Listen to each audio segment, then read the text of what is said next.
కాపరివై నాకై ప్రాణమిచ్చితివే. తప్పిపోయిన నన్ను వెదకి రక్షించి మంచి కాపరివై నాకై ప్రాణమిచ్చితివే. ఏమివ్వగలను నీ ఎనలేని ప్రేమకై విరిగి నలిగిన హృదయమే నేనర్పింతును. ఏమివ్వగలను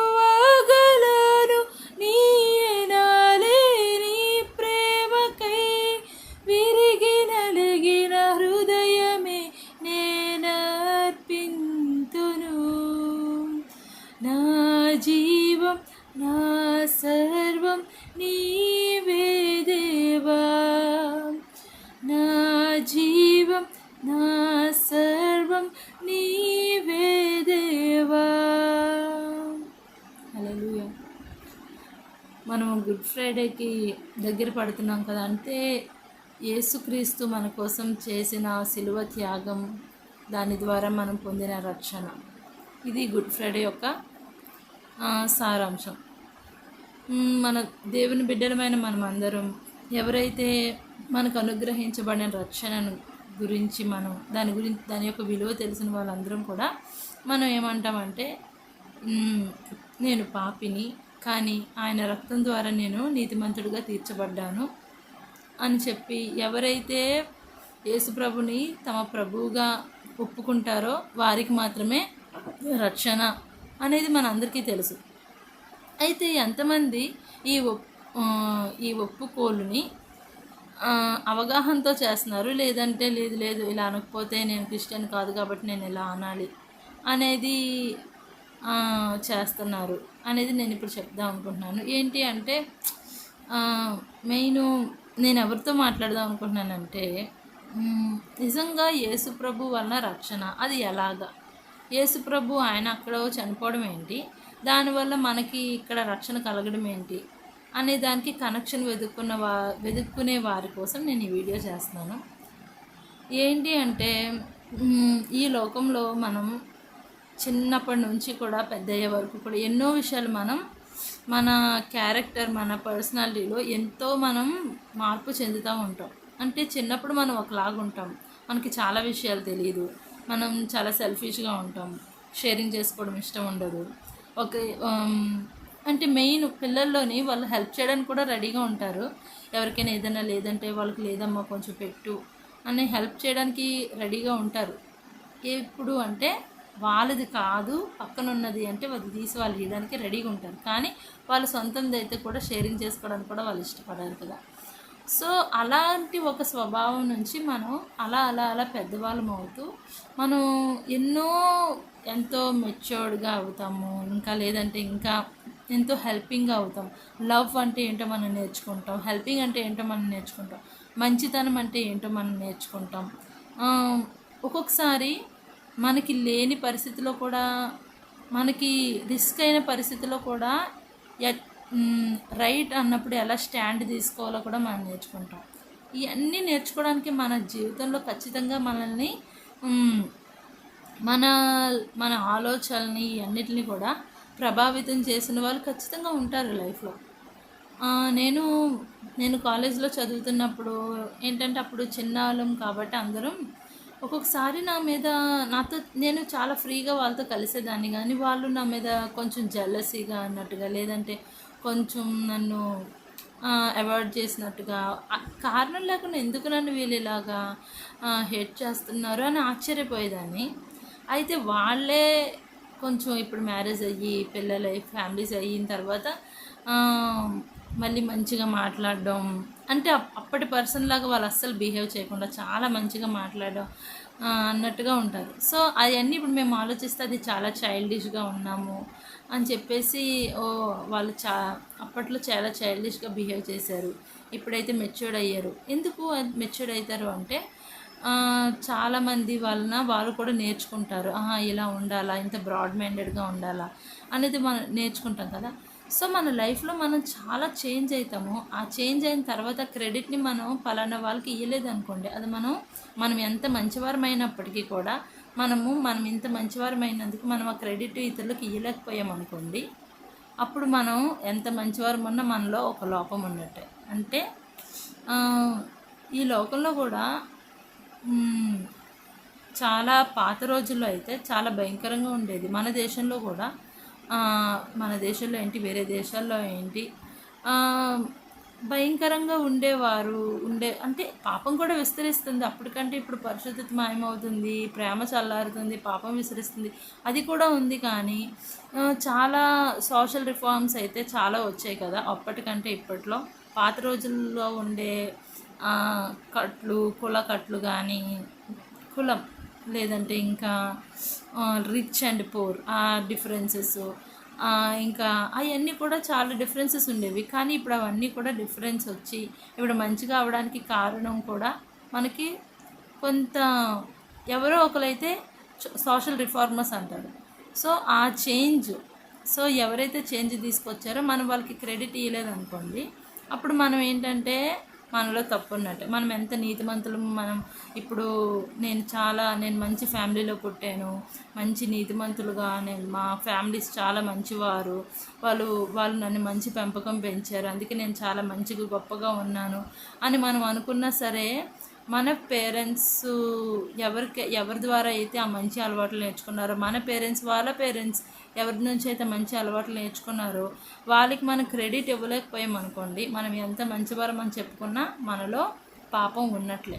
సో నేను ఇదంతా ఎందుకు చెప్తున్నానంటే, యేసుక్రీస్తు ద్వారా మనకి రక్షణ అని మనం ఎలా ఒప్పుకుంటే మాత్రమే మనము నీతివంతులుగా తీర్చబడతాం. ఎందుకు అంటే మనలో ఉన్న ఈ మంచి ఉన్నది చూసారా, ఇప్పుడు ఉన్న మంచి అంతా కూడా 2000 సంవత్సరాల క్రితం యేసు ప్రభు ఈ లోకానికి వచ్చినప్పుడు చూపించిన మంచి. ఆయన ఎంతోమందికి 5,000గా 10,000గా వేలుగా కూర్చోబెట్టి వాళ్ళందరికీ బోధించారు చూసారా. ఎంతో గొప్ప గొప్ప బోధలు, నిన్ను వల్ల నీ పొరుగువాన్ని ప్రేమించమని చెప్పేసి, 1 మైలు దూరం రమ్మంటే 2 మైలు వాళ్ళతో పోవాలని చెప్పి, నీ దగ్గర 2 వస్త్రాలు ఉన్నా కూడా నీకు రిస్క్ అయినా, నువ్వు సఫర్ అవ్వాల్సి వచ్చిన, ఒక పూట నువ్వు బట్టలు కట్టుకొని ఇంకో పూట నువ్వు ఏ బట్టలు లేకుండా ఉండాల్సిన పరిస్థితిలో ఉన్నా సరే, ఆ ఒక్క వస్త్రం కూడా లేని వాళ్ళకి కూడా ఆ దానం చెయ్యాలి అని చెప్పి ఎంత లోతైన మంచితనాన్ని దేవుడు యేసు ప్రభు బోధల ద్వారా చెప్పారు కదా. అదే కొన్ని తరాలుగా జనరేషన్స్గా ఇప్పుడు సామాజికంగా ఎలాగైందంటే మానవత్వం అనే ఒక రూపానికి వచ్చిందనమాట. అంటే ఒకప్పుడు లేని మంచితనం ఇప్పుడు సమాజంలో ఉన్నది అంటే అది యేసు ప్రభు ద్వారా మాత్రమే అని నేను నమ్ముతున్నాను. సో ఈ విధంగా మనం యేసు ప్రభు ద్వారానే ఉందా మంచితనం. మేము యేసు ప్రభుని నమ్మము, అయినా సరే మా కుటుంబంలో మేము చాలా మంచివారుగా ఉన్నాం కాబట్టి మా మంచితనంతో మాకు రక్షణ వస్తుంది కదా. యేసు ప్రభు ద్వారానే ఎందుకు రక్షణ రావాలి మాకు, యేసు ప్రభు లేకుండా కూడా మేము మంచివారంగా ఉన్నాం కదా అని చెప్పేసి కొంతమంది అనుకోవచ్చు. కానీ ఈ మూలాధారం అంతా చూస్తే కూడా 2000 సంవత్సరాల క్రితం ఏ మంచితనం అయితే ఈ ప్రపంచంలో లేదో ఆ మంచితనాన్ని ఇప్పుడు మీరు అనుభవిస్తున్న మనుషులు, మీ ఎదురుగా ఉన్న మనుషులు మేము ప్రేమగా పలకరిస్తున్నారు. మీ దగ్గర ఉన్న కులాన్ని కానీ మతాన్ని కానీ డిఫరెన్సెస్ చూడకుండా మిమ్మల్ని సమానంగా చూస్తూ మిమ్మల్ని పలకరిస్తున్నారు అంటే ఆ క్రెడిట్ ఎవరికి వెళ్తుంది అంటే ఒకానొక పర్సన్కి వెళ్తుంది. సో అటువంటి పర్సన్ జీసస్.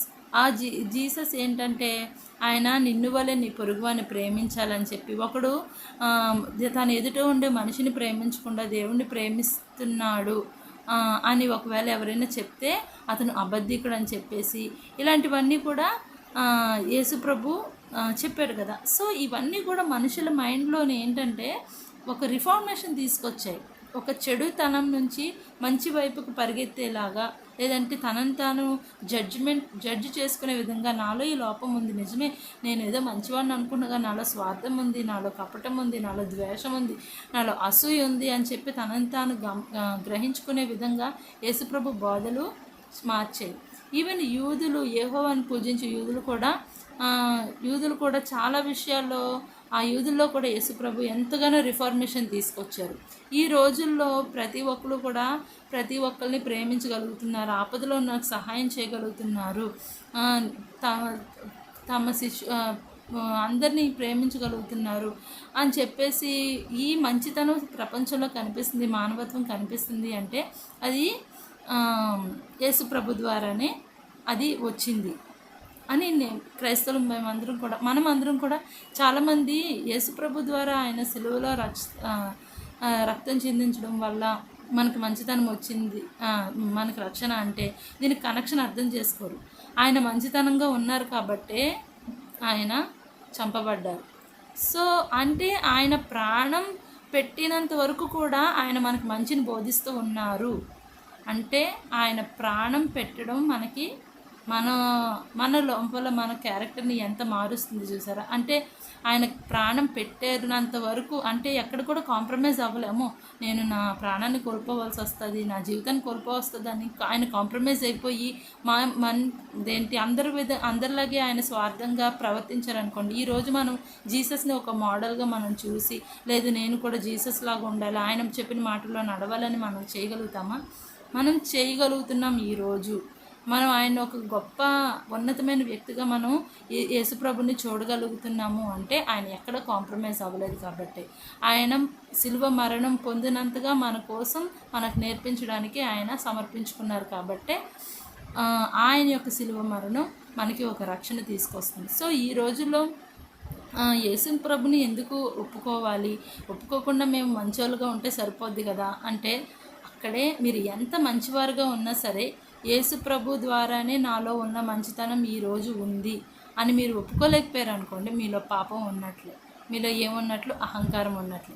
సో పరిశుద్ధత కంప్లీట్గా ఉన్నవాళ్ళు మాత్రమే, పరిశుద్ధతగా ఉన్నవారు మాత్రమే నీతిమంతులుగా తీర్చబడతారు కదా.